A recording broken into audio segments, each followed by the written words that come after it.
Je suis une femme de 34 ans. Je suis mariée depuis 10 années. J'ai cherché le fruit de mes entrailles sans succès. Je n'arrivais pas à concevoir. Avec mon mari, nous nous sommes connus quand on était à l'université. Nous avons tous les deux fait la comptabilité. Il est mon aîné de 5 ans. Sa mère était commerçante au marché d'Antopa, et son père était un douanier. Ce dernier est aujourd'hui décédé. Il a une sœur médecin, qui vit et travaille en France. Elle a épousé un médecin, blanc là-bas. Ensemble ils ont eu 2 enfants, une fille et un garçon. Ma belle-sœur était très aimante et après notre mariage, elle nous a offert une maison avec rez-de-chaussée, construite sur une parcelle de leur papa. Ma belle-mère était très fervente et très croyante. Elle fréquentait une église évangélique. C'est d'ailleurs cette attitude qui m'a amenée à commencer l'église et les prières. 2 ans après mon mariage, ma belle-sœur a invité sa mère en France, afin qu'elle change d'air. Et aussi qu'elle se fasse soigner, car elle avait des douleurs à la hanche. Quelque temps après son arrivée en France, le mari de ma belle-sœur a commencé à développer des maladies mystérieuses, que même les médecins européens ne comprenaient pas. Ils ont parlé d'infection du sang, de septicémie et finalement, le monsieur a rendu l'âme. Après ce décès, ma belle-sœur est devenue très dépressive. Ma belle-mère quant à elle est revenue sur Cotonou. 6 mois après son retour, on apprend que ma belle-sœur a été emprisonnée. Parce qu'elle a oublié une pince chirurgicale dans le ventre d'une patiente, à la suite d'une opération. La patiente est alors décédée quelques heures plus tard, à la suite de cet oubli. Elle a passé 4 ans en prison. Après avoir purgé sa condamnation, elle est revenue à Cotonou. Sans ses enfants qui ont été placés en foyer d'accueil en France. À son retour, ma belle-sœur est devenue quasiment folle. Elle a commencé à se balader nue dans les rues de Cotonou.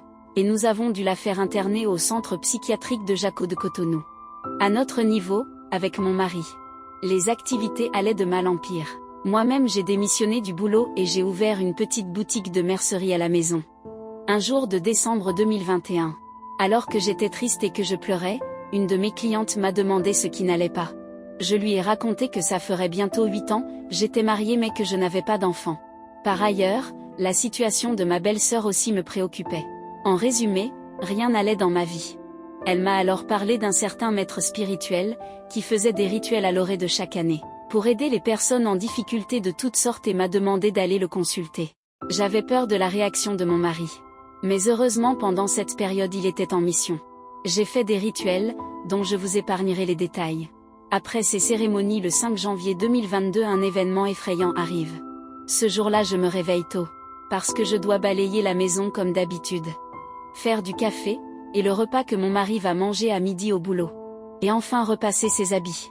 Je venais de me réveiller à 5 heures, quand je vois une silhouette humaine habillée en linge noir et rouge, sous le palmier de la maison.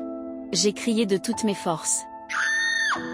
Au voleur! Au voleur et tout le quartier est sorti pour venir à mon aide. Et là, tout le monde découvre que c'est ma belle-mère sous le linge. On lui demande ce qu'elle fait à cette heure chez son fils. Elle avoue alors qu'elle est une grande sorcière, que c'est elle qui a tué le mari de sa fille. C'est aussi elle qui a tué mon beau-père.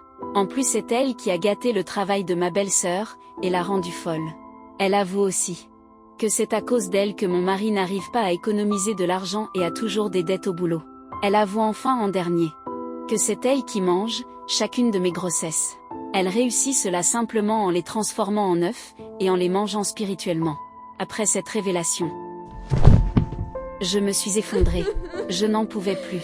Je me suis mise à pleurer. Quelques semaines, à la suite de sa révélation, ma belle-sœur est sortie du centre psychiatrique en bonne santé et ayant toutes ses facultés mentales. On lui raconta alors les révélations de sa mère. Pourquoi ma belle-mère a-t-elle fait tout ceci? Je ne saurais donner de réponse à cette question. Aujourd'hui, la vie m'a souri, j'ai eu des jumeaux, 2 garçons. Ma belle-sœur a commencé les démarches pour repartir en France.